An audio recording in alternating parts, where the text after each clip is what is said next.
네, 이제 통합교육 역사적 배경에서 첫 번째는 뭐 정상화 원리, 이제 장애인의 사회 통합을 향한 움직임의 가장 기본적인 원리, 모든 인간이 문화적으로 정상적인 수단을 사용해야 한다는 철학적 신념에서 시작했다고 할 수 있습니다. 그래서 과거에 장애인의 삶의 형태와 일상생활을 가능한 한 자신이 포함된 사회생활 방식과 유사하게 만들어주는 것이고요.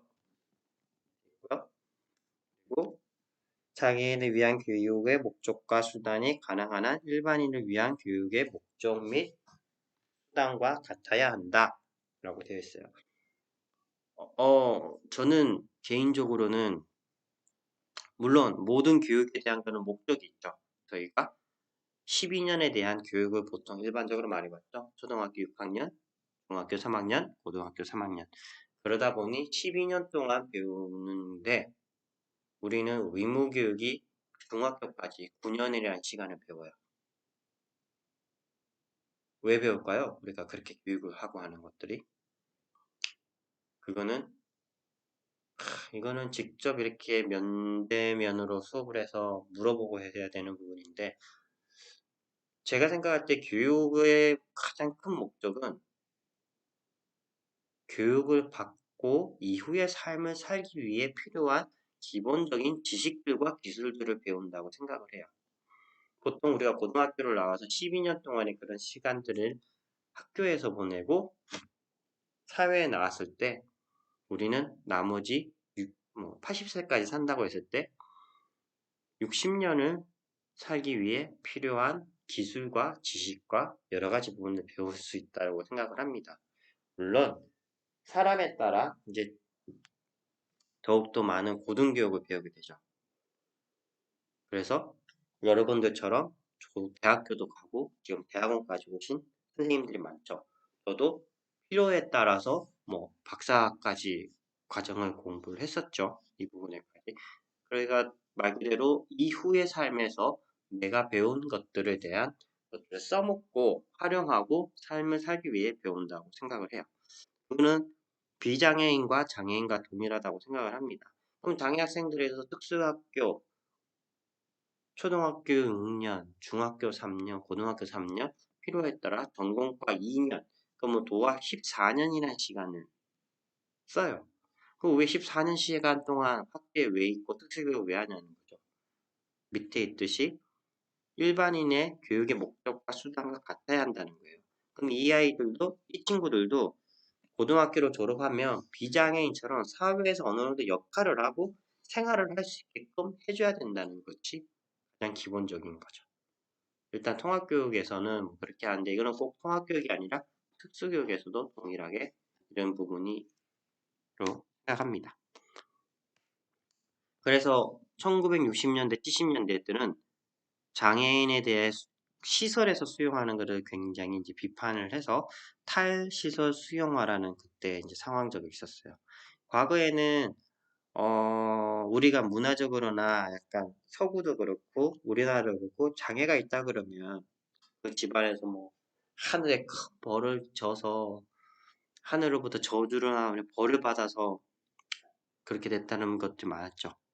그리고 우리나라 같은 경우도 아시겠지, 아실 수도 있지만 그런 시설에서 거의 감금 생활을 했었어요. 나가지도 못하고 거기 안에서 폭행이라든가 여러 가지 불이익적인 인권이 완전히 무시된 생활을 하면서도 외부와는 완전히 단절된 그런 생활을 하고 있었죠. 그러다 보니 이 장애인들이 사회에 나와서 적응을 못하는 것은 당연한 부분이죠. 왜? 그동안에 시설에 살면서 시설 내의 규칙과 규범에 대해서만 지켰지만 그게 민주적인 거나 아니면 뭐 자유롭게 이루어지는 부분이 아니라 굉장히 강압적으로 이루어졌던 부분이 너무나 많기 때문에 당연히 사회에 나왔을 때는 적응을 못하고 어느 배운 것도 없고 하는 부분이 너무 많죠.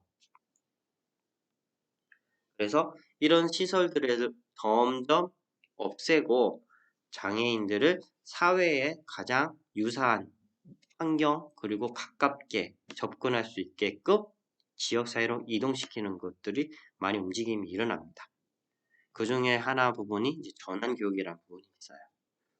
그리고 탈수용화 시설 여전히 뭐 반대되는 부분이 있죠. 뭐 좋은 시설에서 여러 가지 뭐 장애인이 해가 되는지 좋은 조건에서 있는 것은 당연히 좋겠죠. 그냥 반대적으로 도덕적이고 윤리적이지 못한 측면에서 별로다. 이제 이런 상반된 주장들이 있습니다. 아직도 뭐 전국의 시설이라고 하는 부분에서 보통 시설이라고 하면 복지관은 거기서 숙박을 하진 않죠. 숙식을 하지 않지만 시설이라는 부분에서는 그래서 먹고 자고 하루 종일 세상을 하라는 부분이 있습니다. 아직도 많이 있어요. 그리고 그 시설에 대한 인원도 허가된 인원까지만 받을 수가 있어요. 그러다 보니 요즘에는 그 시설을 내가 운영을 하겠다라고 했을 때 잘 허가를 내주지 않는다고 해요. 지금은 그 시설에 대해서 약간 탈수용화 형태로 좀 많이 가고 있기 때문에 많이 허가 내지도 않고 또 간혹 가다가 들리는 좀 좋지 않는 얘기, 비리적인 문제, 뭐 돈을 횡령하라든가 아니면 노동력 착취라든가 뭐 성에 대한 부분에다가 문제가 좀 없지 않은 것도 많이 있었어요. 물론 그런 것도 다 숨겨진 부분도 너무나 많고 나라에서 지원은 이만큼 받지만 실질적으로 그 지원받은 만큼의 장애인들한테 돌아가지도 않은 부분도 너무나 많았었고 하다 보니 좀 좋은 인식보다 안 좋은 인식들도 생각보다 많이 있고요. 지금은 그룹홈 형태로 좀 많이 바뀌고 있습니다. 혹시 그룹홈이 뭔지 아시나요? 쉽게 생각하면 장애인들도 가정의 형태에서 좀 생활할 수 있게끔 환경을 만들어주는 거예요. 그래서 시설처럼 뭐 따로 분리되어 있는 게 아니라 우리가 살고 있는 집, 아파트나 또는 뭐 일단 빌라나 이런데 그 집에서 이제 여러 명의 장애인들이 공동 생활을 합니다. 물론 거기에는 사회복지사가 있고요. 그래서 그 사회복지사가 교대로 근무 형태나 아니면 또는 뭐 약간 경증인 친구들, 굉장히 높은 수준의 뭐 여러 가지 기능들을 할 수 있는 장애 친구들은 자기네들끼리 좀 지내고 뭐 때가 뭐 일주일에 한 번, 두 번 와서 사회복지사가 점검 형태로 오는 경우도 있고 합니다. 하지만 그룹홈 형태가 미성년자로 구성이 되어 있다 그러면 거기는 상시 이제 사회복지사가 그 돌아가면서 이제 상시 대기를 하고 있습니다. 물론 이거는 꼭 장애인뿐만 아니라 요즘 그 어떤 친구들이지? 가정과 이렇게 분리된 이제 아동들이 있어요. 제가 구리시에서 그 난독증 프로그램 때문에 이렇게 좀 뭐 프로젝트 때문에 갔는데 제가 맡은 아이들이 물론 난독증이라고 했을 때 뭐 학습장애일 수도 있고 아닐 수 있는 아이들이나 아니면 그 위험군에 있는 아이들에 대해서 학습에 필요한 기초 학습 능력을 측정을 해가지고 지원하는 약간 중재 프로그램이었는데 거기에 있는 아이들이 그룹홈에 생활을 했었어요. 한 6명 정도? 그중에 4명이 그 구리시 지역아동센터에 있고 2명은 밑에 어린애 2명은 유치원이라서 그 지역아동센터는 가지는 않고 유치원에 갔다가 바로 집에 오고 이렇게 하더라고요. 그래서 가서 봤더니 그중에 한 아이가 이제 지적장애 상급인 아이가 있고 5학년 아이가 약간 이제 학습장애를 가지고 있었어요. 그래서 학습에 대한 좀 어려움을 있고 이제 글자를 읽고 해독하는 데 좀 어려움이 있어서 중재를 했는데 저는 이 아이들이 그 뭐지? 이제 그룹홈 형태로 있는다라고 하길래 처음에는 고아인 줄 알았어요. 그러니까 부모님이 안 계셔서 이 아이들이 있을 곳이 없으니까 시설 같은 데 가잖아요. 옛날에 고아원 같이. 하지만 그게 아니라 지금 그룹홈 형태로 많이 바뀌고 있는 추세이기 때문에 그런 줄 알았더니 그게 고아 아이들이 아니라 부모로부터 강제 분리된 아이들이라고 하더라고요. 다른 말로는 아동 학대, 부모로부터 학대를 받아서 법으로 그 아이들을 강제로 분리를 시킨 거예요. 솔직히 좀 마음이 되게 아프긴 했었어요. 그 아이들. 되게 그냥 보통 애들이에요, 그냥. 애들처럼 이렇게 하고 뭐 신나고 먹는 거 좋아하고 노는 거 좋아하고 하는 아이들인데 부모로부터의 사랑을 충분히 받지 못하고 오히려 학대라는 부분을 받고 자랐던 아이들이기 때문에 좀 많이 기억도 나는 부분도 있고 그 중에서 지적장애 상급인 아이는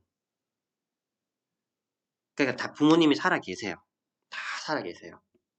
그 중에는 뭐 이혼을 하셔갖고 뭐 재혼하신 분도 있고 하는데 다 살아계시는데 그 물어본 적이 있었어요. 그래서 다시 부모님 만나서 같이 살고 싶니? 라고 하니까 자기는 그냥 여기가 좋다고 얘기를 하더라고요. 딸은 자기랑 피도 한 방울도 섞이지 않는 나머지 5 아이들과 같이 거기 사는 게 좋다고 하고 거기를 관리하시는 센터장님한테도 얘기를 들어볼 때 지원도 많이 받고 뭐 하는데 참 이제 아이들을 수용하는 데는 쉽지는 않다고 하더라고요. 그리고 뭐 아동들이 아직 미성년자이기 때문에 그 3명의 사회복지사분들이 자격이 되시는 분들이 이렇게 24시간씩 교대로 근무 아닌 근무 형식을 하고 거기서 먹고 자고 합니다. 그래서 그렇게 유지를 하고 있는데 한편으로는 참 이제 그룹홈이 그런 형식으로도 좀 운영된 필요는 당연히 있다고는 생각을 해요. 시설 같은 데 있으면 장애 아동이나 뭐 아까처럼 그런 아동들이 시설 같은 데 있으면 그 한 수십 명이 되는 그 안에서의 또 안 좋은 일들도 많이 생기고 가정에 대한 부분이 굉장히 없습니다. 하지만 그룹홈처럼 좀 작은 규모로 이렇게 있으면 그 아이들끼리의 생활을 하고 또 거기에 성인이나 또 누가 봐주는 사람이 있기 때문에 정말 가정에서처럼 생활할 수 있는 부분도 있기 때문에 지금은 이런 걸로 너무 많이 바뀌고 있는 부분이고요. 영국에서 그 장애인들의 그룹홈에 관련된 이제 드라마가 있었어요. 그래서 제 이름을 기억 못하는데 나중에 찾으면 한번 알려드릴게요. 그리고 이거는 지난 시간에 얘기했던 최소 제한 환경. 얘가 장애 아동인을 장애가 없는 또래, 가정, 지역사로부터 가능한 한 최소한으로 분리시켜야 한다는 개념으로 얘기를 하고 있어요. 그러니까 얘기했듯이 풀 인클루션을 지향을 해야 되지만 이 아이의 수준에 맞게 최소한 분리를 해야 된다는 거예요. 어떤 아이는 보이지가 않으니까 요만큼이라 하겠지만 어떤 아이는 이 정도 수준에서 통합교육을 실시해야 되고 어떤 아이는 더 낮은 수준, 어떤 아이는 더 높은 수준 이거를 알아서 최소한 분리를 해야 된다는 거죠. 그래서 뭐 예리라는 학자가 이제 5가지 지침을 내렸을 때 최소 제한 환경은 개별 아동의 필요를 근거로 결정하고 일반 학급에서 분리를 결정하기 전 통합 환경 배치에 대한 노력을 해야 되고 그리고 특수교육 서비스가 제공할 수 있는 연계적인 체계가 이루어져야 되고 최소 제한 환경을 결정함에 있어서 또래 아동과 함께 할 수 있도록 해야 됩니다. 그리고 더 제한된 환경에 배치될 때는 가능한 한 최대한 통합교육을 제공할 수 있도록 그리고 환경적이나 지원적 뭐 여러 가지 부분들이 제공이 돼야 되죠. 요거 중요합니다. 그리고 주류화와 일반 교육의 주도 얘기했듯이 선분리 후통합이나 선통합, 뭐 필요할 때 후분리 이렇게든 어쨌든 간에 지향하는 바는 똑같아요. 풀 인클루션 그러니까 완전 통합을 이루기 위해서 그 사이에서 지금 왔다 갔다 하는 거고 이거는 분명히 뭐 누가 주된 교사다라고 하지만 실질적으로는 일반 교사, 특수교사 다 협력해서 이것도 이루어가야 되는 부분들인 거죠. 근데 이 완전 통합 이거는 이제는 정말로 다 이루어야 되는 거예요. 이거를 지향을 해야 돼요. 하지만 실질적으로는 굉장히 어렵다는 게 있어요. 거의 이론에 가까운 완벽한 거지만 실질적으로 어렵다.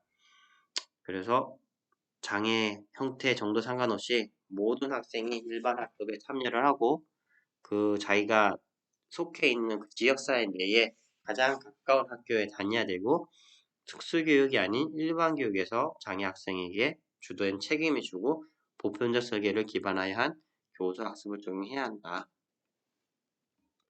라고 되어 있죠. 여기서 이제 보편적 설계, 유니버설 디자인이라는 게 있어요. 이게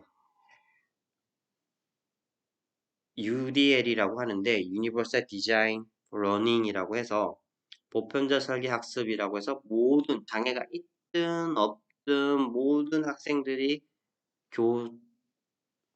수업을 받을 수 있는 그런 환경적인 거나 여러 가지 지원들을 얘기를 하는데 일단 보편적 설계라는 개념은 건축에서부터 나왔어요.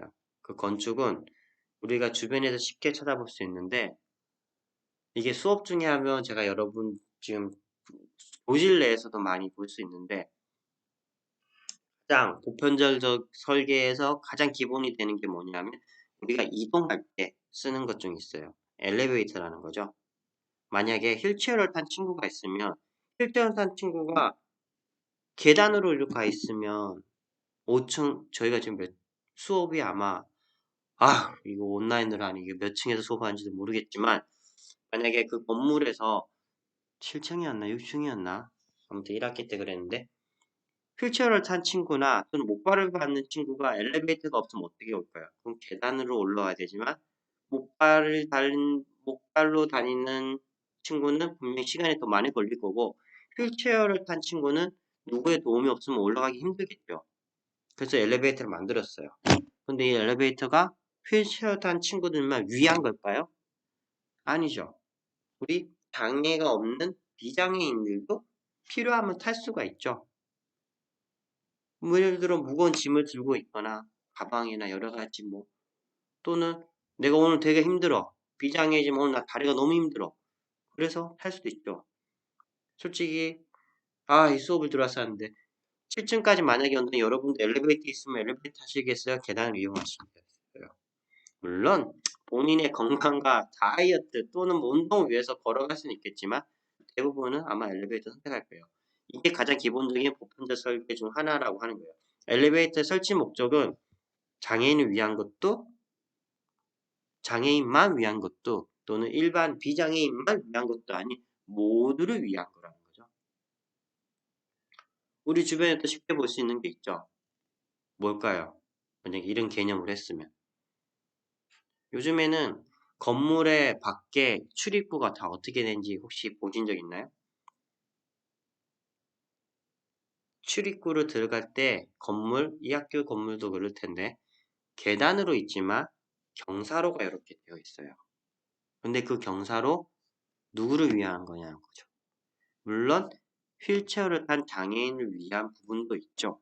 하지만 만약에 여러분들이 굉장히 많은 짐을 수레로 끌고 온다고 생각을 해보면 경사로가 있으면 굉장히 좀 편하겠죠. 아니면 그거 계단으로 옮긴다면 그 수레에 짐을 다 내려서 계단으로 옮기고 또 수레도 끌고 와야 되는 불편함이 있죠.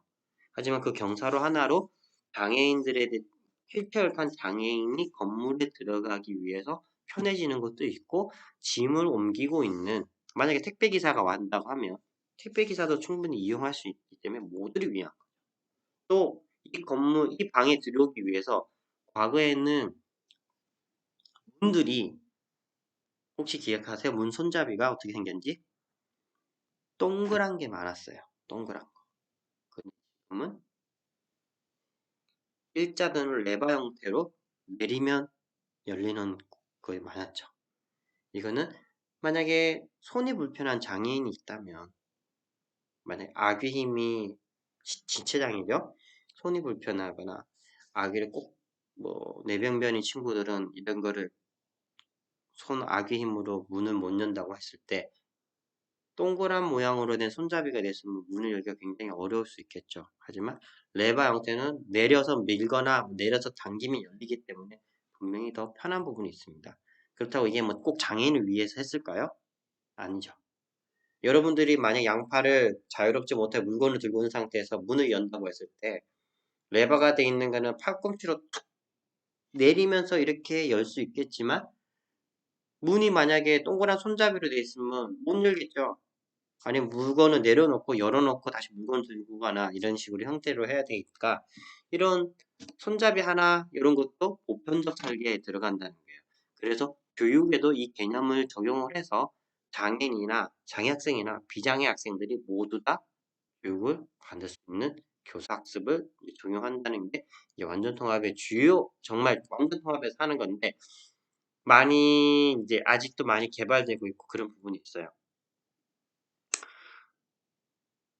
이 부분은 여기까지지만 그래서 일반 교육과 특수 교육을 재구조함으로써 완전 통합을 추구하고 이 관점에서 장애 아이들은 새롭게 만들어진 보편적 교육 과정을 일반 학급에서 교육을 받습니다.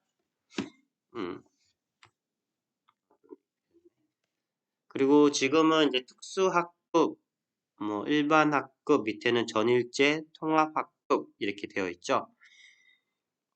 보면 통합학급의 비율이 더 많고요. 그리고 초등학교, 중학교, 고등학교 뭐 이렇게 되어 있습니다. 통계적인 부분이니까 부분 넘어가시면 되고 일단은 이제 세 번째 들어가기 전에 여기서 한번 끊고요. 그리고 이제 세 번째 부분 들어가겠습니다.